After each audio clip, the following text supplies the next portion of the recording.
आदाब, आप देख रहे हैं आलमी सहारा और मैं हूं आपके साथ सैयद मिराज। आइए डालते हैं नजर अब तक की सुर्खियों पर।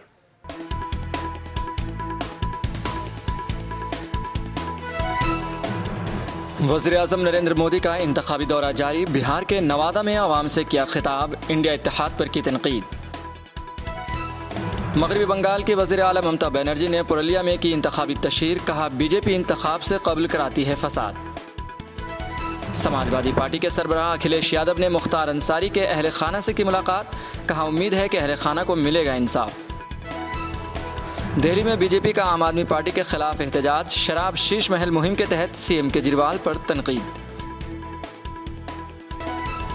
फिलिस्तीन पर इसराइल के हमले जारी। इसराइली फोर्सेज ने मगरबी किनारे के शहर रामल्ला पर किया हमला। नौजवान के सर पे लगी गोली।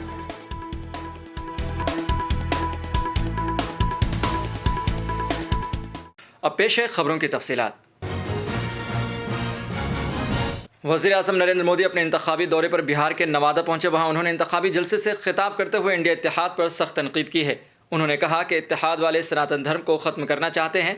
कांग्रेस के लीडरान खुलेआम बयान दे रहे हैं कि जनूबी हिंदुस्तान को अलग कर देंगे। इस मौके पर बिहार के वज़ीर आला नीतीश कुमार भी मौजूद थे। उन्होंने भी आवाम से खिताब किया। इंडी गठबंधन यानी भ्रष्टाचारियों का ठिकाना। इंडी गठबंधन यानी देश विरोधी नफरती ताकतों का ठिकाना। आप इनके बयान देख लीजिए। इंडी गठबंधन वाले सनातन धर्म को समाप्त करने की बात करते हैं। इंडी गठबंधन वाले भारत के एक और विभाजन करने की बात करते हैं। कांग्रेस पार्टी के नेता खुलेआम बयान दे रहे हैं कि वो दक्षिण भारत को अलग कर देंगे। बिहार के विकास में केंद्र सरकार के द्वारा, आदरणीय प्रधानमंत्री जी के द्वारा बहुत सहयोग मिलता है। अनेक कार्यक्रम वो चला रहे हैं और उसके चलते आदरणीय प्रधानमंत्री जी को मैं इसके लिए हृदय से धन्यवाद देता हूं। आप जान लीजिए कि बिहार में भी बहुत तेजी से काफी विकास हो रहा है। लोकसभा इंतखाबात के मद्देनजर इंतखाबी मुहिम का सिलसिला जोरों पर है। कांग्रेस के सीनियर लीडर और मगरबी बंगाल कांग्रेस के सदर अधीर रंजन चौधरी ने भी इंतखाबी तशहीर की और इलाकाई लोगों से मुलाकात की। मगरबी बंगाल के वज़ीर आला ममता बनर्जी अपने इंतखाबी दौरे पर पुरुलिया पहुंची। उन्होंने आवाम से खिताब करते हुए कहा कि रैली कीजिए, बैठक कीजिए, लेकिन फसाद न करें। फसाद तो बीजेपी वाले करते हैं। उन्होंने मजीद कहा कि 19 अप्रैल को वोट डाले जाएंगे और बीजेपी वाले 17 अप्रैल को फसाद बर्पा करेंगे। শুধু একটা কথাই বলবো, মিছিল করুন, মিটিং করুন, দাঙ্গা করবেন না। দাঙ্গা করবে ওরা। 19 তারিখে ভোট, 17 তারিখে দাঙ্গা করবে। তোমাদের তো রাম কানে কানে বলে দিয়ে যায়নি তুমি দাঙ্গা করো, কিন্তু এরা দাঙ্গা করবে আর করে এরাই একে ঢুকিয়ে দেবে। जम्मू कश्मीर में पीडीपी के सरबराह महबूबा मुफ्ती ने अपने उम्मीदवारों के ताल्लुक से अहम इत्तला दी है। उन्होंने मीडिया से बात करते हुए बताया कि हम 3 सीटों पर अपने उम्मीदवार खड़े कर रहे हैं और बाकी जगहों पर हम कांग्रेस की हिमायत कर रहे हैं। पूरे मुल्क के जो हालात हैं, जो मुश्किलात हैं, जिस तरह आईन की धज्जियां दिन ब दिन उड़ाई जा रही है, जिस तरह पूरे मुल्क में एक बहुत ही मुश्किल किस्म का, खतरनाक किस्म का माहौल बना हुआ है, जहां माइनॉरिटीज के साथ दिन दहाड़े जो है उनके साथ बहुत जुल्म हो रहा है, बेरोजगारी बहुत बढ़ रही है, महंगाई हो गई है।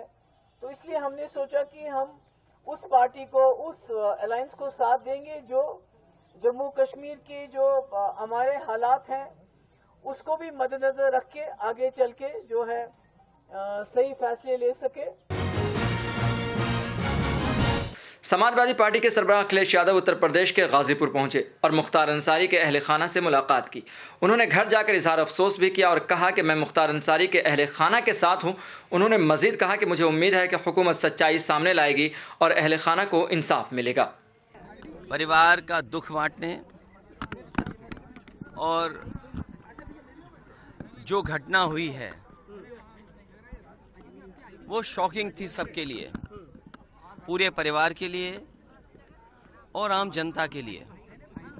और तब बहुत ज़्यादा शॉकिंग है कि मुख्तार अंसारी ने खुद कहा कि उसको जहर दिया जा रहा है, और वही बात सामने आई।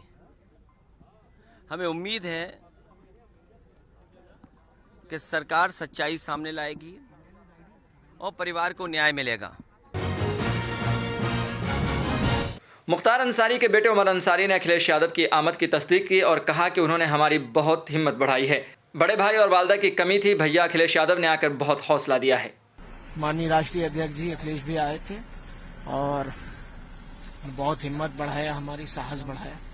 अब्बास भैया नहीं थे, मेरी माता जी नहीं है, मैं अकेला था, दोनों बाबा, परिवार पूरा एक साथ है, लेकिन माता जी की कमी और भाई की कमी कहीं ना कहीं थी। भैया ने आके बहुत हौसला दिया, बहुत हिम्मत दिया है और यकीनन उसका प्रभाव हम लोगों के सीनों पर पड़ा है। दिल्ली बीजेपी के सदर वीरेंद्र सचदेवा की क़यादत में आम आदमी पार्टी के खिलाफ एहतजाज किया गया। बीजेपी ने शराब से शीश महल मुहिम शुरू की है, जिसके तहत दिल्ली के वज़ीर आला अरविंद केजरीवाल के खिलाफ एहतजाजी मुजाहिरा किया गया। वीरेंद्र सचदेवा ने कहा कि हम अरविंद केजरीवाल की बदउनवानियों का मॉडल दिखा रहे हैं। देखिए, ये हम अरविंद केजरीवाल के भ्रष्टाचार का मॉडल दिखा रहे हैं। वो राजमहल जिसमें अरविंद केजरीवाल रहते हैं, जनता की गाड़ी कमाई का लूट का पैसा है। दिल्ली की जनता लाल किला देख सकती है, कुतुब मीनार देख सकती है, अक्षरधाम मंदिर देख सकती है, लोटस टेम्पल देख सकती है, कर्तव्य पथ देख सकती है, लेकिन अपने मुख्यमंत्री के भ्रष्टाचार का महल नहीं देख सकती, क्योंकि दिल्ली की जनता वहां अंदर जा नहीं सकती। दिखाए ना अरविंद केजरीवाल की कैसे मैंने आपको लूट के इतना बड़ा राजमहल बनाया है। हिम्मत अरविंद केजरीवाल में। अलीगढ़ मुस्लिम यूनिवर्सिटी के शोबे उर्दू के उस्ताद और मशहूर शायर व अदीब डॉक्टर रशीद अनवर राशिद का इंतकाल हो गया। वो 53 बरस के थे। रशीद अनवर रशीद काफ़ी अरसे से अलील थे और मुंबई के टाटा मेमोरियल कैंसर इंस्टीट्यूट में ज़ेर इलाज थे। वहीं उन्होंने आखिरी सांस ली। वो करीब 2 दर्जन किताबों के मुसन्निफ थे। रमज़ानुल मुबारक के अख्ताम के साथ ही दरगाहों और मसाजिद में इबादतों का सिलसिला तेज़ हो गया है। जम्मू कश्मीर के श्रीनगर में वाक़ शब क़द्र के मौके पर दरगाह हज़रत बुल में सैकड़ों अक़ीदतमंदों ने शिरकत की और इबादतों में मसरूफ़ रहे।